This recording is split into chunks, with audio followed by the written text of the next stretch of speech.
You can see I've got some boxes and some beautiful pears here. Here we go. Here goes nothing. My mom found a good deal somewhere and got me a couple boxes, so I'm gonna can today. I don't think it's worth it since there's much better detailed resources for me to show you every step, but I will show some steps, just the basic stuff, and maybe some tips. So I already had done it, but if you can see this white bowl in the background, filled that with water, and I just used a commercial product called Fruit Fresh. Actually, this one might be a different name, but same kind of idea. But you can do some kind of browning prevention liquid. So I got that going, and then I'm going to get my syrup going in a pot on the stove. So I'll probably show that, just like a sugar water that you're going to pour over the pears. Then the next step will be to peel them and core them and put them in the jars. Now, I don't even have my jars ready or anything. That's why I'm just kind of doing an intro to let you know what we're doing. Once I get them in the jars, pour the syrup over, put the lids on, then I'll do the canning process. This is just water bath canning, which means most people are going to be able to do it. Anyone can do pressure canning. You can totally do it, but you have to have a specialized equipment for that. But you can water bath can in a heavy duty pot. You don't even have to especially have a canner. Even though that's ideal, you don't have to. So there's that, and that's kind of why I thought I would maybe just show a few things in case. It's more like to let you know behind the scenes of canning than to give a detailed thing. I think the detailed thing sometimes gets people overwhelmed. I kind of talked about it in my gardening video. There's a lot of people who are experts. They're going to be giving you the perfect garden, but that doesn't mean you can't have a garden or can't can some produce or freeze it or whatever without all these specialized equipments and everything else. So that's what we're doing today, is canning pears, hopefully. And I'll show the realistic view of like how long canning actually takes. So yeah, that's what we're doing today. I'm just going to show you real quick because I realized this is kind of a technique. So when I look at the pears, like this one is actually kind of green in comparison to like one of these more yellow ones. But when I'm doing them, in fact, I changed my mind on that one. I don't go by color. It can be deceiving. See, when I push, like my thumb is really not making much of a dent, even though this is more yellow. But when I pick up this green one, see, it made a dent. I pushed overly much. You don't want to do that when you're doing it, but I really wanted to demonstrate. So instead of going by the color of them, I am going by feel. So I'm just going through the box and checking. Some of these aren't quite ripe. And I plan to save some for eating fresh, that are not ready to can. And then I'm also going to save some to dehydrate and possibly make some pear sauce. I haven't decided about that yet. So rather than have some unripe ones, which they would be fine, they're ripe enough. They would be fine, and we'll see. If I'm really short, I'll grab some of those back in to do for canning. But I prefer to have them a little more ripe because they're sweeter, and I also do want to save some back for fresh and dehydrated and stuff. So that's kind of what I'm doing right now, is just kind of sorting. I also talked to my mom, because she's done this a lot, to find out how many pears she does about per jar. Because once I get however many I think are really ready to be canned, I can kind of guesstimate how many jars I'll need and bring those up and get them ready. Whenever I use up, a canned good that I've made, I will wash it in the dishwasher, wash all this in the dishwasher. I don't throw these out, even though I can't can with them again. I save them because then this is totally clean and stored, sealed, so that when I go to can, all I have to do is rinse out. But then when I come around and get ready to can, I take the rings off, because you can reuse those, and I get these and either throw them out, or I have a few other things I can use them for, but I take them off so that I can use new lids that will seal tightly. That's kind of my technique for keeping them clean and sterile in between time. Okay, so we're going to be doing, this is our syrup. The sugar hasn't dissolved yet because I'm just barely starting to turn it on. This is my browning prevention liquid. Got my, I don't know why, but I love this cheap, crappy knife for things like this. And then I've got my melon baller to scoop out the middle. Got this just to wash the pears. So this stuff's all set up. I'm going to go get my canning supplies and get them all set up. And then we got to do the big push. This is not for the faint of heart, and it is not for if you are in a hurry or don't have a lot of time. It is very time consuming. I don't even know if I have the energy today, but because my pears are ready, I do not want to waste them. So this is what we're doing. I know there are some debates out there whether you can on a glass cooktop. My mom and I have done it for years. There are a couple things to be aware of. If you're doing a bunch of canning, I try not to put two canners on just because I did have my stovetop crack one year. I actually don't think it was that. I think it was it had gotten a deep scratch I hadn't noticed, and then there was a temperature change. But just to be cautious, that's what I do. But I think my mom sometimes does both. The other thing is you don't want to put your canner on and then drag it across.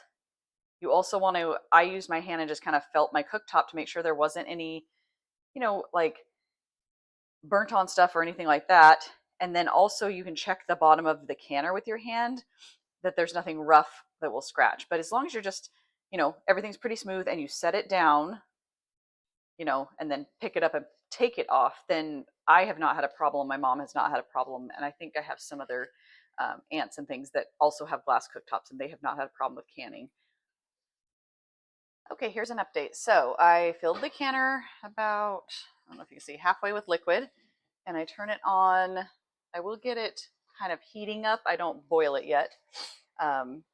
Then this has just started to come to a boil. I'll let it barely come to a boil. It says to put boiling water in the jars and have hot jars, but I'm not going to have it actively boiling when I'm trying to scoop it. And then back here you can see I've put my rings that I'm reusing and some of my new lids. A lot of the new lids you don't actually have to heat up in the hot water. I just do it because I'm already doing the rings and I find that it softens them up nice and they do seem to seal really well. I'll say that and then I'll have a bunch not seal this time, whatever. But yeah, I just keep that on the burner. I do have a few handy tools. I don't think you need to invest in a lot of them. You could use like kitchen tongs or just not get the water too hot and you can reach in and grab them. But I do have in my bin of canning supplies, I have this guy, which is so that you can pick up, because it's a magnet.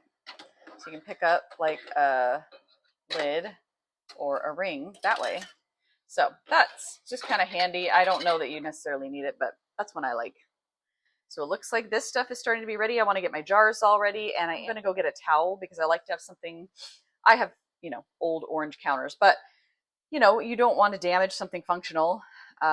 So I'm going to put a towel down so that the hot things and the stickiness and everything is easier to clean up anyway. I'm going to get started over here. I'll show one kind of process, and then I'm just going to time lapse a lot of this. So, I guess I should get my peeler. I'm going to grab this pear. I'm actually going to put a couple in here in the water to kind of soak and clean off. Looks like I can fit about 8. So I'll let them kind of soak and rinse off real good. And every so often I'll clean the water out, but I'll also rinse it real quick before I start peeling. I'm also going to put gloves on because my hands are pretty sensitive, and if I do a lot with the water, they get really dried out, even though it's just water. So I get these gloves on, and I will show you what we do next. Ugh, can't get the gloves on. Cannot get the gloves on. I was trying to keep my hands dry so that I wouldn't have that problem, but that's fine.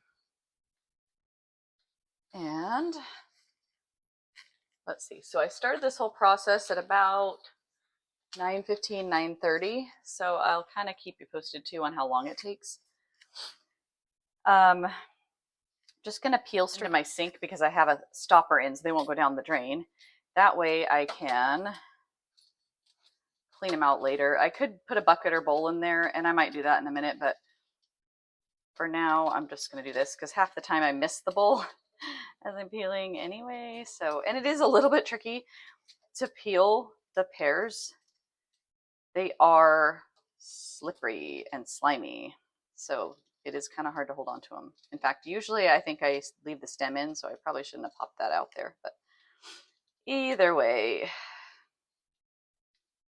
Okay, Then I like these cutting boards. I got silicone cutting boards online on Amazon, and I like them anyway, but I like these because they have like a vegetable side and a meat side. So, you know, even though I'm putting it in the dishwasher and I am sterilizing it, I do prefer to keep them separate when I can. Okie dokie, let's see. And let's try just do the melon baller down the middle, see, to get the excess out. Just doing them in quarters, mainly for time and ease. And I am thinking that I may have to do more of these. Oop, I dropped it, darn. I may have to do more of these than I had originally intended because this one's kind of slimy. I don't love to do the underripe ones though. Oh, look at that, it just popped off. I may have to do more of these than I was planning on. And I already estimated like more than 2 batches of jars. My canner will hold 7, so that's an adventure, but you can join me for that. I will be working here. I think I'll probably put it on time lapse for a minute just so you can see the whole process again. And then we'll see how many fit in the jar, but I may end up having to do 3 or 4 batches, and I really don't want to do that. But I could also do pear sauce or dehydrate, so we'll see.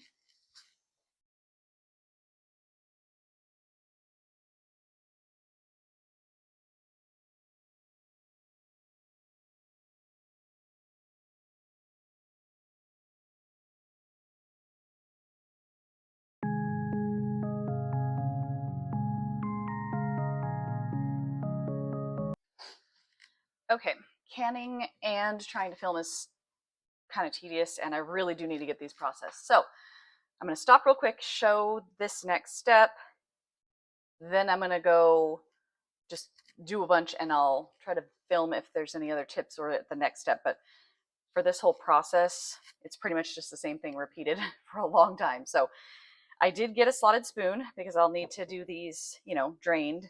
So I will put them in. Ooh, maybe.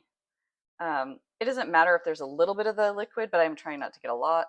And I'm trying to do them kind of the same direction if possible, but I'm not that worried about it. So I'll get them all in here. I should have been counting how many pears that was. I want to say it was 4. And I thought about doing pints because nobody's home really too much. I mean, we're home, but there's not like so many people living here. And I want to leave a little room. You don't ever want to can pack stuff all the way up to the top.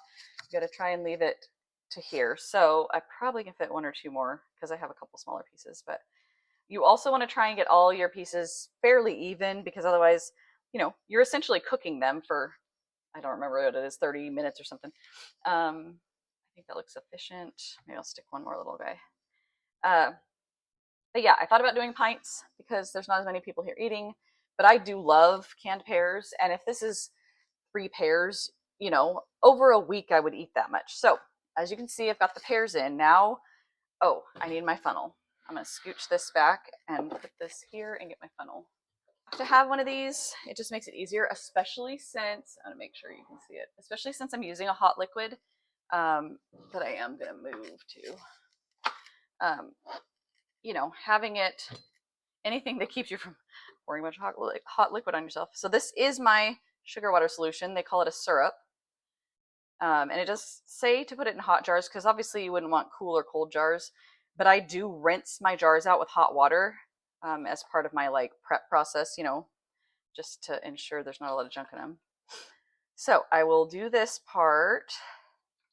And once again, you don't fill it all the way up. You've got to just get it up to that little, right under that first little lip. Okay, that is going to be sticky. So I will try to do a little close up, but it is hot. So make sure you guys can see from here. I'm going to get my handy tool. I'm going to pull out a ring, or I mean a lid. I'm going to put, oh, hang on. I forgot. When you're doing things like this, wiping this off before can make the difference between them sealing or not sealing because I also run my finger. If it's cracked or if there's any kind of like sugar liquid or things like that, it may not can. Now that's not always the case. I've even had them like leak out and still seal, but it's 1 more step to be sure. So then I put this on, but I do not tighten tightly. Okay, just barely tightened is good enough. So let me make sure kind of hot, so I can't really. There we go. That's the jar. I'm just going to be doing this process, you know, for a while. I'll show when I get them all done and what I do in the next step, but that's where we are so far. All right, looking good. Got all the pears in the first batch because my thing holds 7. I am going to take them and put them on the stove, and I'll show you that part. So I have my rack actually up here on the lip. That way the jars aren't directly in the water. And I'm going to try to fill that up and get it all balanced, and then I'll lower it in and make sure I have enough water to cover. So I promised I would film if I had a disaster, and I sure did. First is in the bottom of this jar. Even though I try to keep an eye on them, just broke out and all the pears fell out. So I have to hurry and clean this up. It shouldn't affect the other jars, but it's kind of a headache. Okay, the 30-minute timer went off, and you have to take them off the heat, take the lid off, and let them sit for 5 minutes. So I'm setting the timer for 5. Then after that, I can lift the rack up to make it a little easier, and then I have this handy tool, which you'll see me use as a jar lifter, so I can lift them out easier. And then I'll put them on my towel and let them cool, and I'm hoping I can capture at that point the sound they make when they're sealing, because that's always exciting when you're canning. Okay, I've got it resting again. I'm going to grab this one, and I try to tip and pour a little of the water off over here. And I'm gonna scooch these because I don't want to forget that I haven't canned those yet. So then I just let them sit here and cool, and hopefully they make some popping sounds, which I will try to capture. Hopefully while they sit here, you give them some time. They don't need to seal immediately, but you give them some time to cool off. Some of them as soon as you, I hope I wasn't talking over that. There you go. Did you hear it? It was that one. So they kind of suction in, and that seals them. So that's what you want. Every now and then I will have one not seal, and that's all right. You're supposed to give them, I think, 12 to 24 hours or something like that. I'll look it up. But if they don't, for some reason, which happens, they're not bad. You don't have to throw them out. You just need to put them in the fridge and use them, you know, within a week or something like that. So it's not the end of the world unless like all of them didn't seal. But usually if you follow the basic processes, that doesn't happen.